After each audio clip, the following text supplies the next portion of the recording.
last piece of our lesson today, we're going to talk about how we can use compositions to prove that two equations are inverses of one another. So in our first example, we're actually going to work through a problem and find the inverse so that we know they're inverses. And then I'm going to show you how you can compose them to prove that they are inverses. Okay, so we're going to find the inverse of f of x equals 2x minus 6. So the first thing we're going to do is change that f of x to a y. I'm just going to change it like this. Then we're going to switch our x and our y. So x equals 2y minus 6. Okay, we need to isolate the y. We need to solve for y. So I'm going to do that by adding 6 to both sides. X plus 6 equals 2y. And then finally divide by 2. So we get y equals 1/2 x plus 3. And I did that because I separated my 2 into the x term and the 6 term. Okay, last step would be to replace the y with f inverse of x. So f inverse of x equals 1/2 x plus 3. So we found our inverse. Okay, now I'm going to graph all three of these things. I'm going to graph the original, I'm going to graph the inverse, and I'm going to graph the line y equals x. So I'm going to go ahead and graph the inverse first in purple, since that's what I've been using to find the inverse. So I have a y-intercept of 3 and a slope of 1/2. If you needed to use Desmos to help you graph it, that's okay. Okay, so I have a y-intercept of 3, a slope of rise 1, run 2. So there's my inverse line, 1/2 x plus 3. I'm going to graph the original. Let's graph it in blue. Y equals 2x minus 6. So I have a y-intercept of -6 and a slope of 2. So up 2 over 1, up 2 over 1.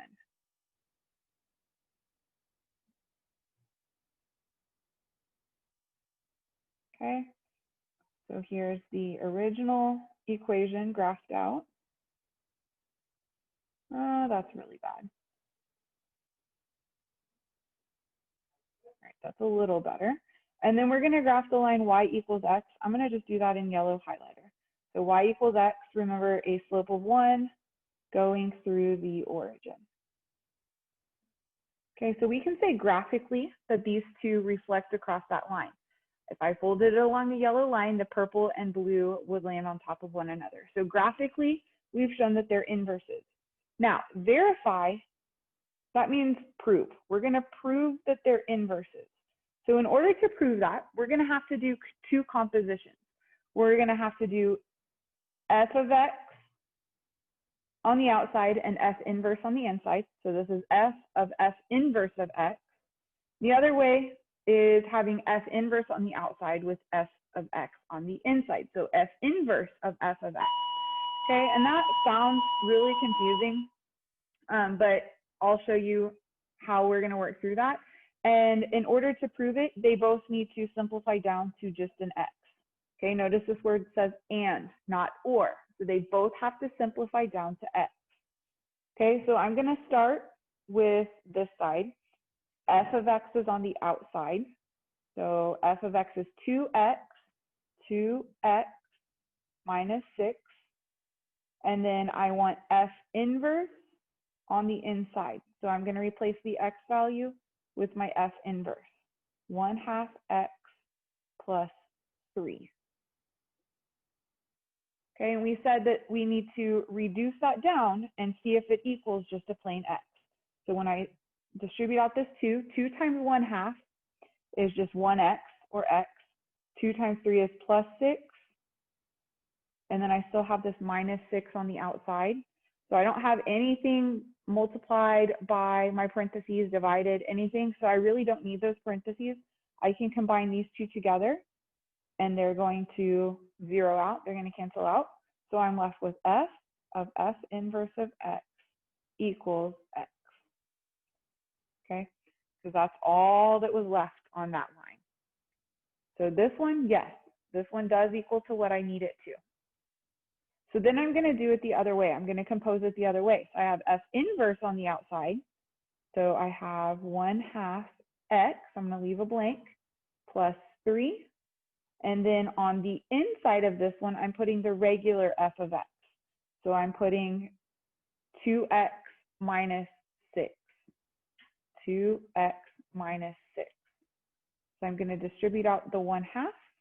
1/2 times 2 is x. 1/2 times -6 is -3. And then I still have a plus 3. So when we combine these two things together, they zero out.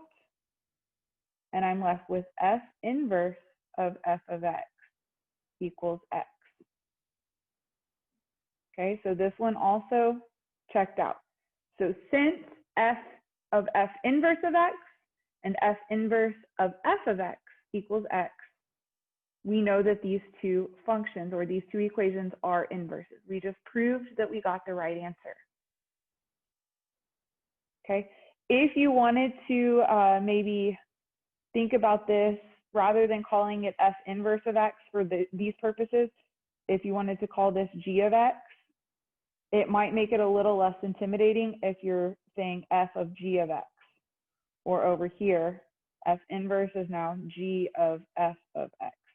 Okay, and that's just something that you could do personally. You could rename your functions just to make it less intimidating, because I think that for a lot of you, that f inverse, that -1 exponent, is fairly intimidating. Okay, so let's do this one last example. Find the inverse of the function. So I'm going to change this to a y, switch it to x equals -1/4 y plus 2. So we changed our x and our y. I'm going to subtract the 2 first. So x minus 2 equals -1/4 y. Remember, to get rid of a fraction, we're going to flip it and multiply. So we're going to multiply both sides by -4.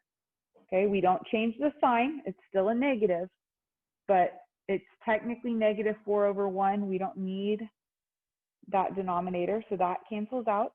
Over here, I have -4x plus 8. Because when I distribute to that -2, negative times a negative is positive. And then, of course, I can say f inverse of x equals -4x plus 8. Okay, I'm not going to graph these, but if I did, you would see that they reflect over the line y equals x. You certainly could type them into Desmos if you wish. Let's go ahead and prove them. So I'm going to start with the original f function on the outside, which is -1/4 x plus 2. And we're going to replace the inside, the x, with our inverse function. So -4x plus 8. When I distribute, -1/4 times -4 makes a 1. So I'm just left with a 1x. -1/4 times 8 is -2. And then I have a plus 2 on the outside. So of course these zero out. And we're left with f of f inverse of x equals x, which is what we're looking for, yes. Okay, and then over here we're starting with the f inverse on the outside. So -4x plus 8. And on the interior, we're going to place it with the original f of x function. So that's -1/4 x plus 2. I'm going to distribute.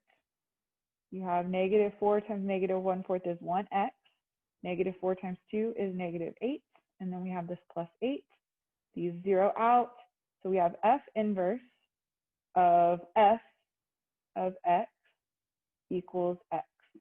Okay, so this one also equals x. So anytime you're composing functions to prove inverses, you want them always to simplify down to an x, and it has to work both ways. The f with the f inverse on the inside, and the f inverse with the regular f, your original function on the inside. Okay, you can also see compositions. So for example, I could have f of g of x. That's going to be the same thing as if you see something like this, f of g of x. Whoops, I only need one. Okay, so you'll see like this little, it almost looks like the multiplication dot, but it's open.